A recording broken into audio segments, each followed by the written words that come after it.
السلام علیکم، اب تک خبر کے ساتھ میں ہوں آصفہ زہرا۔ سب سے پہلے اب تک ہیڈ لائنز۔ تمام پاکستانی کشمیریوں سے یکجہتی کے لیے کل دوپہر 12 بجے آدھے گھنٹے کے لیے سڑکوں پر آئیں۔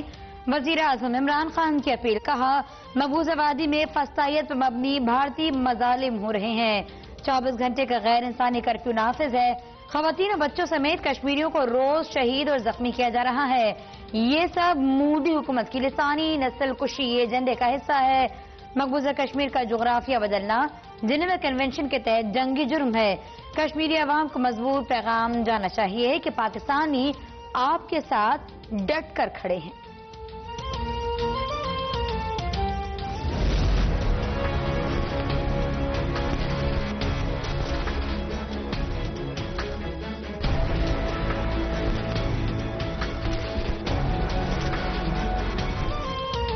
مقبوضہ کشمیر میں آگ اور خون کا کھیل کھیلنے کی گھناؤنی سازش، دہشت گرد تنظیم RSS کے 3000 مسلح غنڈوں نے مقبوضہ وادی میں ڈیرے ڈال دیے، جنت نذیر وادی میں کرفیو 25ویں روز بھی جاری، کشمیری عوام فاقہ کشی پر مجبور، اسپتالوں پر تالے، ادویات کا سٹاک ختم، کاروبار بھی تباہ، ہزاروں افراد بے روزگار، امریکی نشریاتی ادارے نے مقبوضہ وادی میں سب اچھائی کا بھانڈا پھوڑ دیا، CNN کے مطابق کشمیری پابندیوں اور پیلٹ گنوں کا مقابلہ کر رہے ہیں۔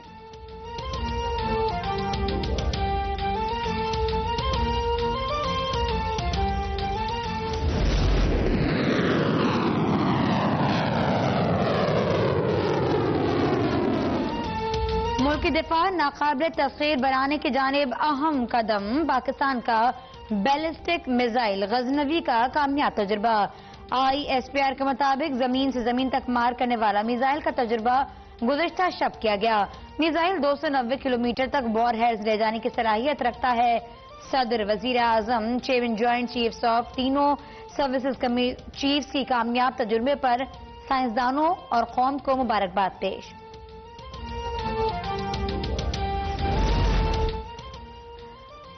پاک بحریہ کسی بھی صورتحال سے نمٹنے کے لیے ہمہ وقت تیار ہے، امیر البحر ظفر محمود عباسی کا نیول ہیڈ کوارٹر میں کمانڈ اینڈ اسٹاف کانفرنس سے اظہار خیال، ترجمان پاک بحریہ کا کہنا ہے کانفرنس میں آپریشنل تیاریوں، ترقیاتی منصوبوں اور سیکیورٹی صورتحال کا جائزہ لیا گیا، امیر البحر کا پاک بحریہ کی آپریشنل تیاریوں پر اظہار اطمینان، ایڈمرل ظفر محمود عباسی کا کشمیریوں سے مکمل یکجہتی کا بھی اظہار۔ پروجیکٹ ڈائریکٹر گاربیج سید مصطفیٰ کمال کی معطلی کا معاملہ، سندھ ہائی کورٹ نے مصطفیٰ کمال کی بحالی کی درخواست مسترد کر دی، عدالت نے ریمارکس یہ پہلے یہ بتائیں تقرری کرنے کے کیا قوانین تھے، جب تقرری ضابطے کے تحت نہیں ہوئی تو معطلی کے خلاف کیسے آ سکتے ہیں۔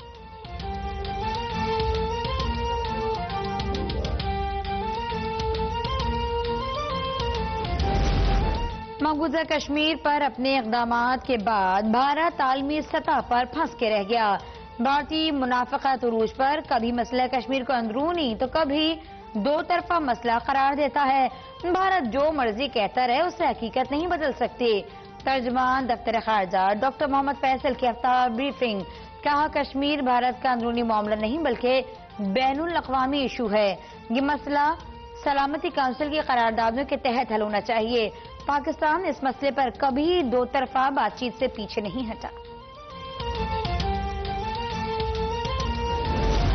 وزیر خارجہ شاہ محمود قریشی کا نیوزی لینڈ کے نائب وزیر اعظم ونسٹن پیٹر سے ٹیلی فونک رابطہ، مقبوضہ کشمیر میں جاری انسانی حقوق کی سنگین خلاف ورزیوں پر تبادلہ خیال، ونسٹن پیٹر کو کشمیر کی صورتحال پر اظہار تشویش، کہا ہم ساری صورتحال کا جائزہ لے رہے ہیں، کشمیری کمیونٹی سے بھی حالات کی آگاہی مل رہی ہے، نیوزی لینڈ مسئلہ کشمیر پر اپنا مثبت کردار ادا کرتا رہے گا، وزیر خارجہ کا سری لنکن منصب تک ٹیلی فونک رابطہ، مقبوضہ کشمیر کی سلگتی ہوئی صورتحال سے آگاہ کیا گیا۔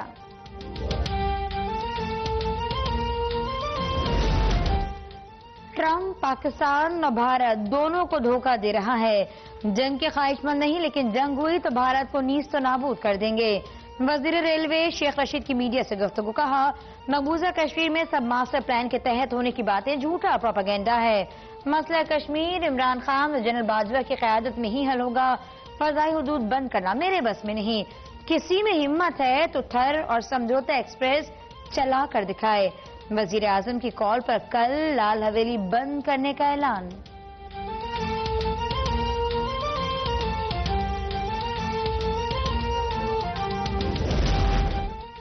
وزیر اعظم کی قیادت میں کل پوری قوم ظالم کے خلاف اور مظلوم کے حق میں گھروں سے باہر نکلے گی. کشمیریوں سے یکجہتی کا آغاز پاکستان اور کشمیر کے قومی ترانوں سے ہوگا. معاون خصوصی فردوس حاشقوان کا ٹویٹ. کہا کشمیر میں ظلم انسانی تاریخ میں ایک بدقسمت باب کا اضافہ ہے. انتہا پسند مودی دنیا کے امن کو تباہ کر رہا ہے. عمران خان مظلوم کشمیریوں سے یکجہتی کرتے ہوئے قومی جذبات پوری دنیا تک پہنچائیں گے.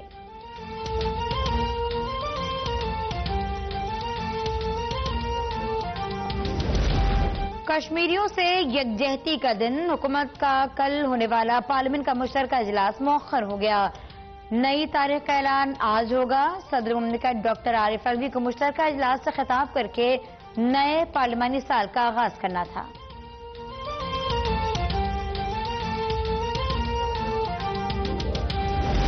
مودی نے کشمیر، پاکستان اور بھارت کے مسلمانوں کو للکارا ہے. بھارت مقبوضہ کشمیر میں اکثریت کو اقلیت میں بدلنے کے مضمون منصوبے پر کاربند ہے. صدر آزاد کشمیر مسعود خان کا تقریب سے خطاب. کہا پوری پاکستانی قوم اور کشمیری عوام بھارتی اقدامات کے خلاف متحد ہے. مقبوضہ وادی میں ظالمانہ بھارتی اقدامات کا خاتمہ. کشمیریوں کو حق خود ارادیت دیا جائے.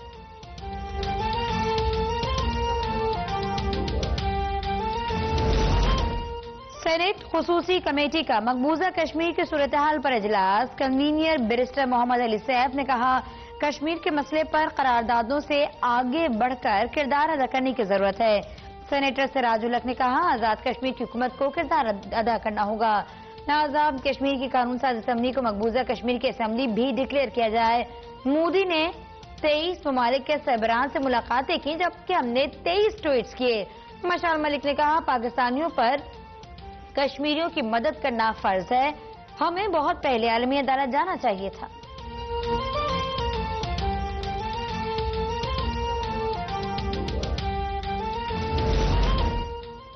مظلوم کشمیریوں کا درد بانٹنے کے لیے دنیا بھر میں مظاہرے جاری. سوئٹزرلینڈ کے شہر زیورخ میں بھارتی مظالم کے خلاف احتجاج.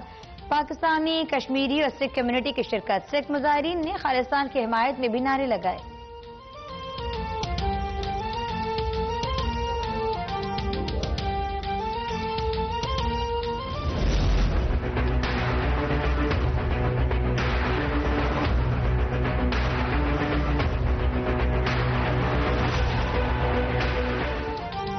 انتہا پسند ہی نہیں، بھارتی پولیس بھی مسلمانوں کے دشمن نکلی. سروے نے بھارتی پولیس کا بھانڈا پھوڑ دیا. 50% بھارتی اہلکاروں نے مسلمانوں کو جرائم پیشہ قرار دیا. ہر تیسرا اہلکار ہجوم کے ہاتھوں مسلمانوں کے قتل کا حامی نکلا.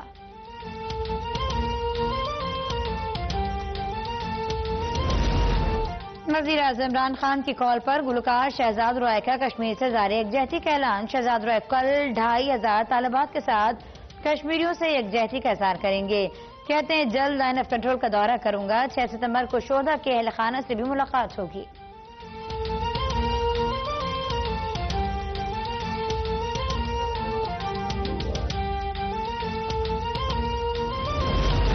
مانسون نے کراچی کو پھر دھو ڈالا. شہر کے مختلف علاقوں میں ہلکی اور تیز بارش کا سلسلہ گزشتہ رات سے جاری. نشیبی علاقے زیر آب. سڑکیں بھی کئی فٹ پانی میں ڈوب گئیں. کرنٹ لگنے دیگر حادثات میں 5 افراد جانے گنوا بیٹھے، 10 زخمی. شہر میں آج شام اور کل دن میں شدید بارشوں کی پیش گوئی. اربن فلڈنگ کی صورتحال مزید گھمبیر ہونے کا خدشہ. انتظامیہ کو الرٹ رہنے کی ہدایت.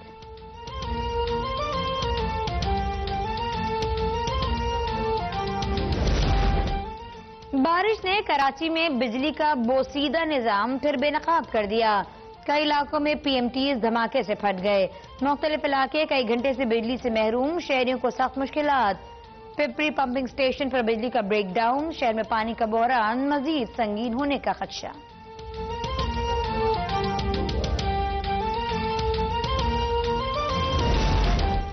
مانسون سیزن 3 کے رنگ اندرون سندھ میں بھی جاری. حیدرآباد میں موسلادھار بارش سے نشیبی علاقے زیر آب.